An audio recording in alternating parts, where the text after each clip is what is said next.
I am Liam, and at the age of 20, I embarked on my college journey.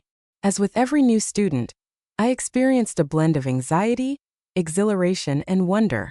The sprawling campus buzzed with conversation, teeming with unfamiliar faces that surrounded me. Yet, one visage lingered in my memory from that day, Miss Eleanor Hart. She was my literature teacher, aged 50, yet possessed a timeless beauty that compelled one to pause and admire. Her silver hair was gathered in a relaxed bun, and her eyes held a depth that was both serene and enigmatic, as if she had traversed countless lifetimes, bearing the weight of every tale within her gaze. Throughout the orientation, I caught her gaze lingering on me more than once, not in an unsettling manner, but as though I evoked a memory of something or someone.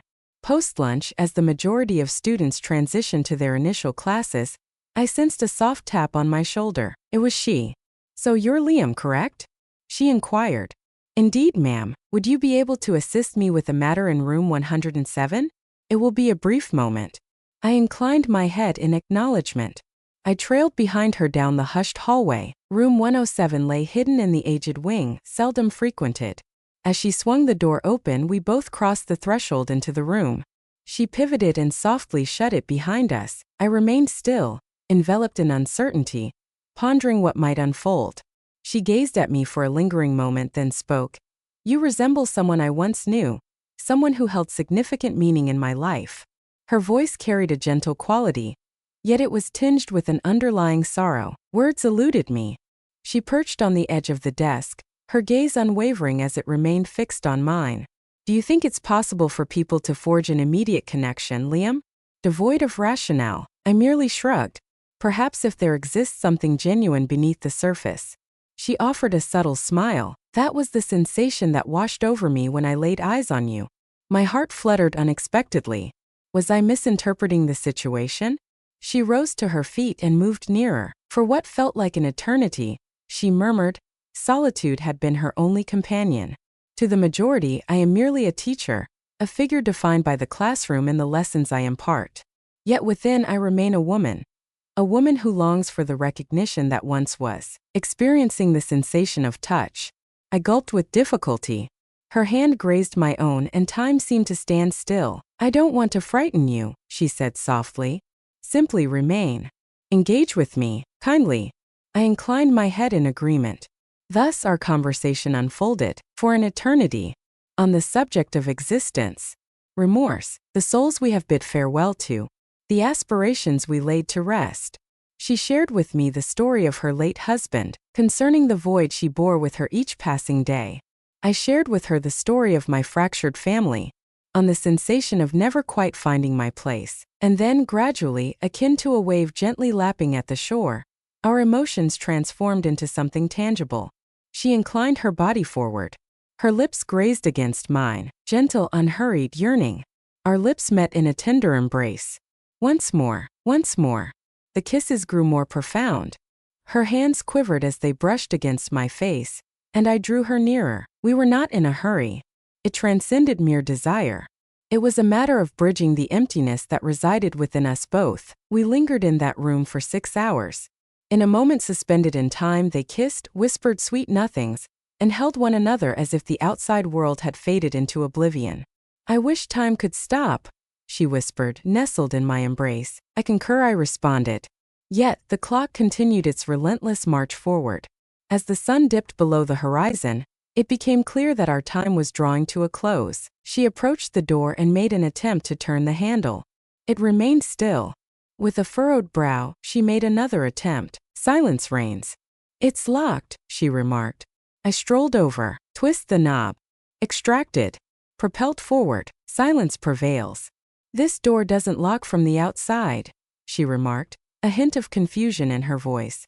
"There exists no keyhole visible from this side." We exchanged glances, a sense of unease settling over us as we surveyed our surroundings. It was then that I observed something intriguing. A crumpled sheet of paper, partially obscured beneath the desk. I grasped it. A solitary line was inscribed in bold black ink. At this moment, you understand the sensation of being observed, to find oneself ensnared. I witnessed it all. I gazed at Eleanor, her gaze locked onto mine, filled with a profound sense of dread. Someone had been here? In that moment, a profound understanding dawned upon us both. The aged room lacked a camera, yet the diminutive pane in the door had been obscured from the outside. This was no mere coincidence. It had been meticulously orchestrated. Yet their journey was far from complete. I cast my gaze upon the note once more. The words seared into my consciousness.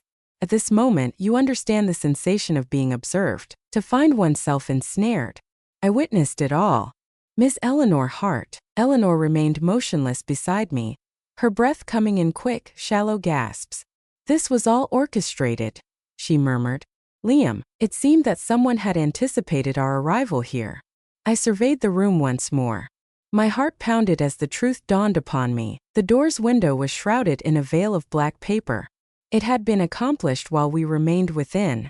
What could possibly motivate someone to take such an action? I inquired. Eleanor's eyes were filled with wonder. Only a single individual comes to mind. Her voice faded into silence. Whom do you refer to? I inquired. Her complexion drained of color. Mr. Dawson, the leader of the department. He has been watching me for years. Dominating. When I turned down his advances last year, he issued a warning, claiming that no one else would ever want me. A frigid shiver coursed through my being. Do you believe he was trailing you? I inquired. She inclined her head with deliberation. He was well aware of my routine. He was aware that I occasionally sought solitude in this room. Yet today, he must have witnessed my arrival with you. At that moment, the sound of footsteps echoed from outside. Weighty, unhurried, intentional. We stood still, caught in a moment of disbelief. A presence lingered just beyond the threshold of the door. Then arrived the gentle, teasing tap-tap-tap upon the door, accompanied by stillness. Eleanor seized my arm. Remain still. A slip of paper glided beneath the door. I lifted it from its resting place. This one stated, choices bear consequences. As the clock strikes 7 p.m., the door creaks open. Yet, only one emerges from the shadows. I glanced at my watch. The clock struck 6:45 in the evening. 15 minutes.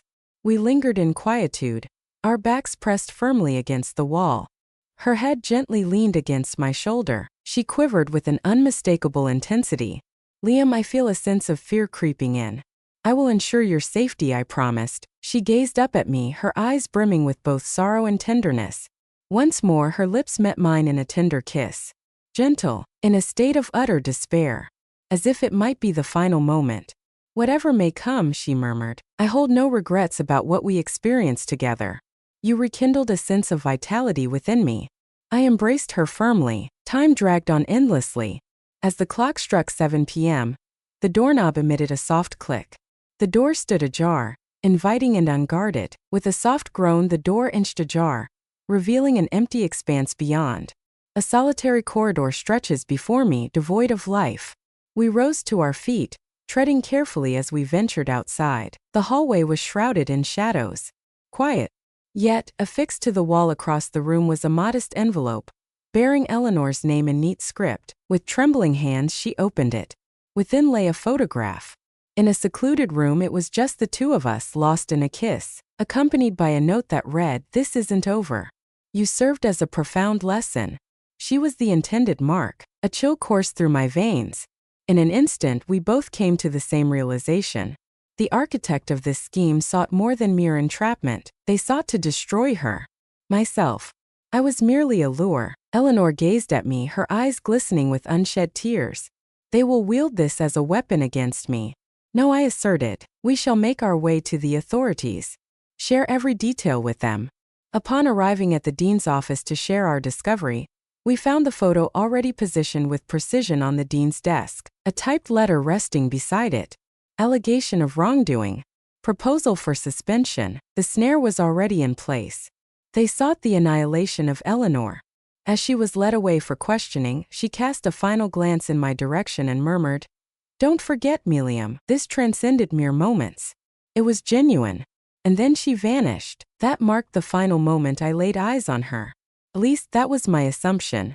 Half a year passed and then a letter arrived in the mail. There is no return address provided. Within the confines of the frame lay a photograph of Eleanor, her bare feet nestled in the warm sand of the beach, a serene smile gracing her lips. Inscribed on the reverse side, a fresh title, a fresh beginning. At last I am unshackled. I am deeply grateful for your presence in my life. A true miracle.